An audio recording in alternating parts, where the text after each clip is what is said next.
Welcome, ladies and gentlemen. My name is Riga. Thank you so much for great support. For my returning viewers and my returning subscribers, I surely appreciate so much for great support always towards this great channel. So now, Kenyans, you won't believe this, because now Douglas Kanja, the Inspector General of the National Police Service, has now been squeezed into a tight corner, leading for him to apologize. So now I have here two questions. This apology of IG Douglas Kanja, is it a genuine one? Because at first time Douglas Kanja alituambia that Albert Ojwang alijigonga and committed suicide.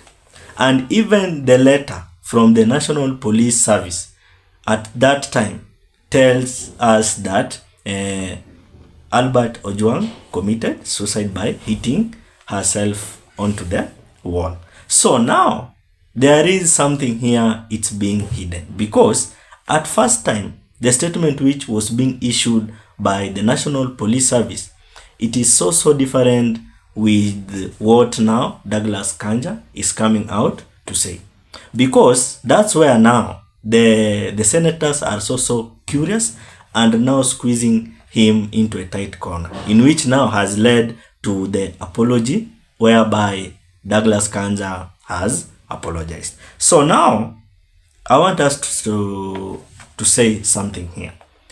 And the thing is that now Douglas Kanja inatekana tu awachwe yeye mwenyewe abebe msalaba wake, because now Douglas Kanja ni kama anatubeba ufala. At the first time alituambia that even kwa press statement yake alituambia that Albert Ojwang alicommit suicide by hitting his head at the wall.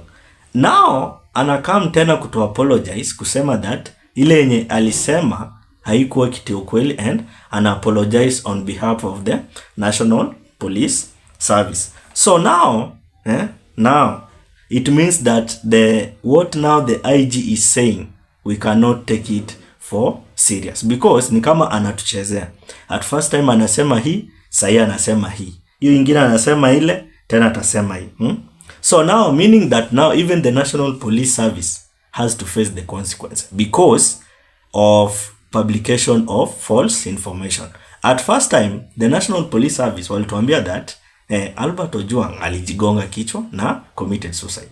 So now they are coming again through their headmaster IG Douglas Kanja to apologize, meaning that now even the National Police Service should now be sued and offer information, because at first time they offered a false information.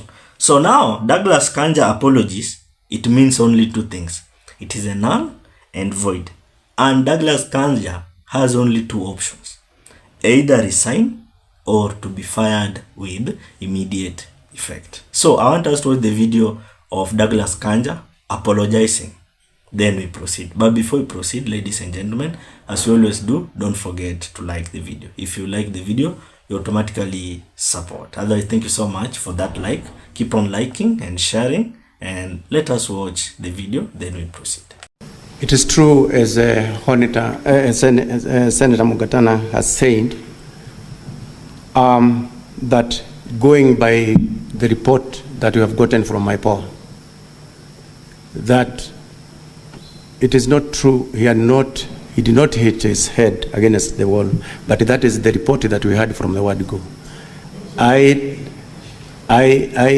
tell my apology on behalf of the National Police Service because of that information.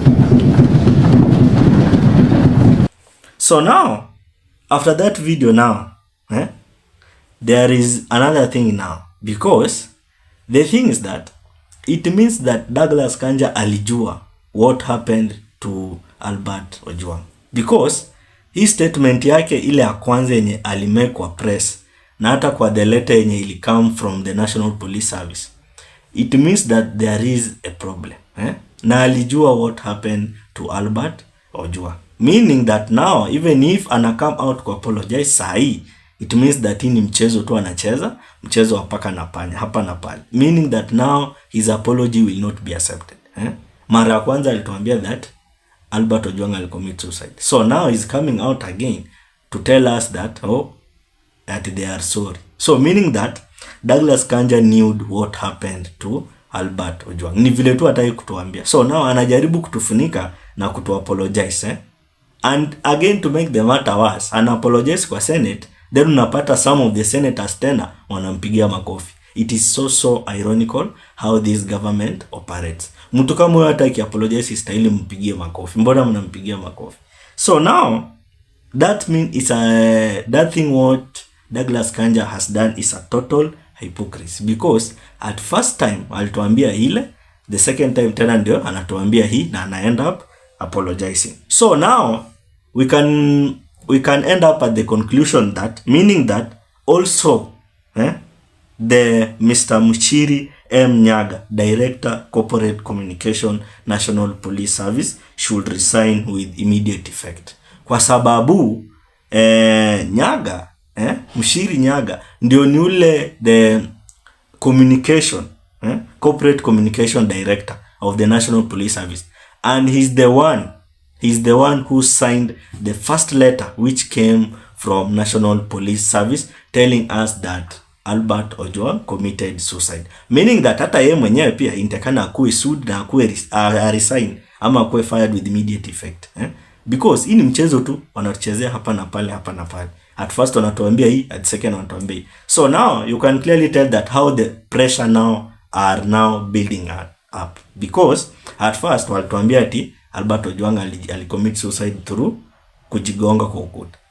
So now again IG is coming out to tell us that he's sorry on behalf of the National Police Service. No, hiyo haistahili ati akuwe sorry sahi. Sahi ndekana akuwe alisha resign ama alisha kuwa fired kitambo ako nyumbani anatulia. Meaning that now the person who signed even the letter, the first letter came from the National Police Service telling us that Albert Ojwang committed suicide. He should be fired or resign. And that is the Mr. Muchiri M. Nyaga, the Director Corporate Communication, National Police Service. What's your opinion? Drop it at the comment section. Otherwise, thank you so much for great support. Keep on subscribing, liking, and sharing. Let's meet in another video.